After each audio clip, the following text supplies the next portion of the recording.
మన చుట్టూ చూడండి, ప్రతి క్షణం ఎన్నో మార్పులు జరుగుతూనే ఉంటాయి కదా. కొన్ని మన కళ్ళకు కనిపిస్తాయి, కొన్ని అస్సలు కనిపించవు.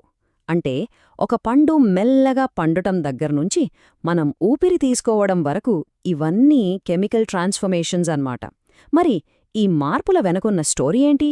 దీన్ని అర్థం చేసుకోవడానికి కెమిస్ట్రీ మనకొక స్పెషల్ లాంగ్వేజ్ ఇచ్చింది.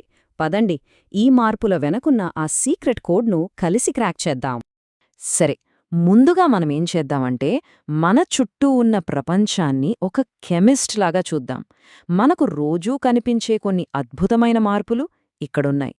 ఉదాహరణకి మామిడి పండు పండటం తీసుకోండి. మనకు చాలా మామూలుగా అనిపిస్తుంది కదా, కానీ దాని వెనక ఒక కాంప్లెక్స్ కెమికల్ ట్రాన్స్ఫర్మేషన్ జరుగుతుంది. పచ్చికాయలో ఉన్న పదార్థాలు పూర్తిగా మారిపోయి మనకు ఆ కొత్త రుచి, రంగు, వాసన వస్తాయన్నమాట. ఇంకో ఎగ్జాంపుల్ చూద్దాం. ఇనుము తుప్పు పట్టటం. గట్టిగా బలంగా ఉండే ఇనుప మేకు గాలిలో ఉన్న తేమకి ఎక్స్పోజ్ అయినప్పుడు చూస్తుండగానే మెల్లగా దాని అసలు నేచర్ని కోల్పోతుంది. చివరికి ఒక ఎర్రటి పొడిలా మారిపోతుంది. ఇది కూడా ఒక పక్కా కెమికల్ చేంజ్.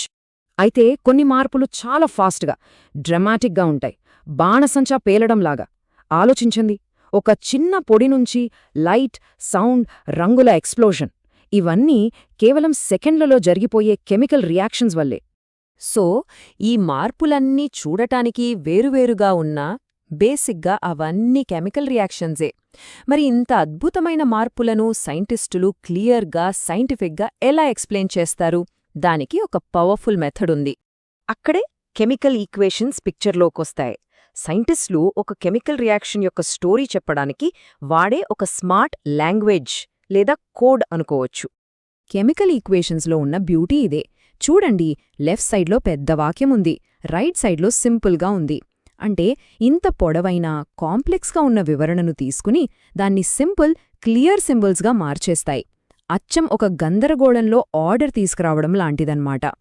సరే, ఈ లాంగ్వేజ్లో రెండు మెయిన్ పార్ట్స్ ఉంటాయి. యారో మార్క్కి లెఫ్ట్ సైడ్లో ఉండేవాటిని రియాక్టెన్స్ అంటాం, అంటే రియాక్షన్లో పాల్గొనేవి. మరి యారోకి రైట్ సైడ్లో ఉండేవాటిని ప్రోడక్ట్స్ అంటాం, అంటే రియాక్షన్ అయిపోయాక ఫామ్ అయ్యే కొత్త సబ్స్టెన్సెస్. రైట్, ఇప్పుడు ఈ లాంగ్వేజ్లోని గోల్డెన్ రూల్ గురించి తెలుసుకుందాం. అదే law of conservation of mass, అంటే ద్రవ్యరాశి నిత్యత్వ నియమం. ఇదే అసలైన సూత్రం. సింపుల్గా చెప్పాలంటే ఒక రియాక్షన్లో మనం మ్యాటర్ని క్రియేట్ చేయలేం, డెస్ట్రాయ్ కూడా చేయలేం. ఎంత మాస్తో రియాక్షన్ స్టార్ట్ చేస్తామో అంతే మాస్తో ఎండ్ అవ్వాలి. జస్ట్ దాని ఫామ్ మాత్రమే మారుతుంది. అందుకే ఈక్వేషన్స్ని ఖచ్చితంగా బ్యాలెన్స్ చెయ్యాలి. సరే, ఒక ఎగ్జాంపుల్ చూద్దాం. మన కిచెన్లో వాడే ప్రొపేన్ గ్యాస్ బర్న్ అవడాన్ని తీసుకుందాం. ఇక్కడ కనిపిస్తుంది కదా, ఇదొక బేసిక్ ఈక్వేషన్.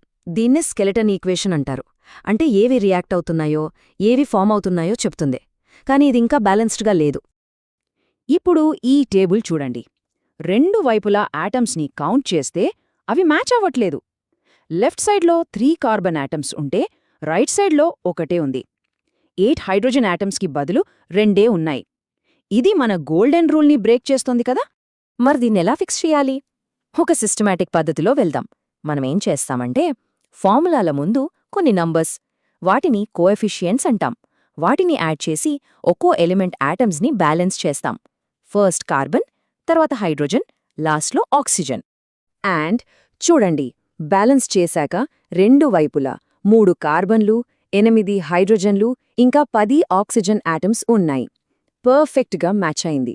ఇప్పుడిది కేవలం సింబల్స్ కాదు, ఇది యూనివర్స్లోనే ఒక ఫండమెంటల్ రూల్ని ఫాలో అవుతున్న ఒక కంప్లీట్ స్టోరీ. అయితే స్టోరీ ఇక్కడితో అయిపోలేదు. ఈ ఈక్వేషన్స్ని ఇంకా డీటెయిల్డ్గా, ఇంకా ఇన్ఫర్మేటివ్గా మార్చడానికి మనం మరిన్ని విషయాలు యాడ్ చేయొచ్చు. అదెలాగో చూద్దాం.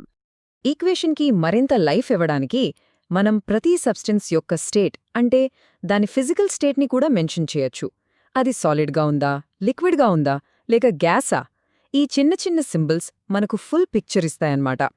ఈక్వేషన్స్ మనకు ఎనర్జీ గురించి కూడా చెప్తాయి. అంటే ఒక రియాక్షన్ హీట్ని రిలీజ్ చేస్తుందా, కట్టెల మండడంలాగా, దాన్ని ఎగ్జోథర్మిక్ అంటాం. లేదా అది హీట్ని అబ్జార్బ్ చేసుకుని చుట్టూ ఉన్న వాతావరణాన్ని చల్లబరుస్తుందా, దాన్ని ఎండోథర్మిక్ అంటాం. ఈ క్యూ సింబల్ ఆ విషయాన్నే చూపిస్తుంది.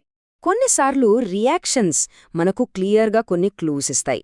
ఫర్ ఎగ్జాంపుల్, ఒక రియాక్షన్లో గ్యాస్ రిలీజ్ అయినప్పుడు మనమిలా పైకి చూపిస్తున్న యారో మార్క్ వాడతాం. ల్యాబ్లో మనం చూసే ఆ బబుల్స్కి ఇది సింబల్ అన్నమాట. దానికి ఆపోజిట్గా కొన్నిసార్లు క్లియర్గా ఉన్న లిక్విడ్లో సడన్గా ఒక సాలిడ్, ఒక మేఘంలా ఫామ్ అవుతుంది.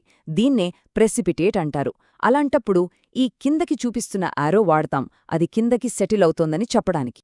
సో అసలు విషయం ఏంటంటే, ఒక బ్యాలెన్స్డ్ ఈక్వేషన్ అనేది కేవలం ఒక డిస్క్రిప్షన్ కాదు, అది ఒక పర్ఫెక్ట్ రెసిపీ లాంటిది. ఏ ఇంగ్రీడియంట్ ఎంత కావాలో ఖచ్చితంగా చెప్తుంది. ఒక రియల్ లైఫ్ ఇండస్ట్రియల్ ప్రాబ్లం చూద్దాం. అల్యూమినియం వాడి ఐరన్ ఓర్ నుంచి ఐరన్ని తీయాలి. ఇప్పుడు ప్రశ్నేంటంటే, ఒక నిర్దిష్టమైన అమౌంట్ ఐరన్ ప్రొడ్యూస్ చేయడానికి మనకు ఎంత అల్యూమినియం కావాలి? ఈ బ్యాలెన్స్డ్ ఈక్వేషన్ మనకు ఖచ్చితమైన రేషియో ఇస్తుంది. సమాధానమేంటో తెలుసా? ఎగ్జాక్ట్గా 540 కిలోగ్రాములు. ఇది గెస్వర్క్ కాదు, లక్ అస్సలు కాదు. ఇది కెమికల్ ఈక్వేషన్ అనే పవర్ఫుల్ రెసిపీని ఫాలో అవడం వల్ల వచ్చిన ఖచ్చితమైన క్యాలిక్యులేషన్. పెద్ద పెద్ద ఇండస్ట్రీస్ అన్నీ రోజూ ఇలాంటి లెక్కల మీదే నడుస్తాయి. మనం మన చుట్టూ ఉన్న మార్పులను గమనించడంతో మొదలుపెట్టాం. ఇప్పుడు వాటిని అర్థం చేసుకోవడానికి మన దగ్గర ఒక కోడ్ ఉంది. ఒక పండు పండటం దగ్గర్నుంచి స్టీల్ తయారీ వరకు ఈ ట్రాన్స్ఫర్మేషన్స్ వెనకున్న స్టోరీస్ని మనమిప్పుడు చదవగలం. మరి ఈ కొత్త లాంగ్వేజ్ మనకు ఇంకా ఎలాంటి రహస్యాలను అర్థం చేసుకోవడంలో హెల్ప్ చేస్తుంది?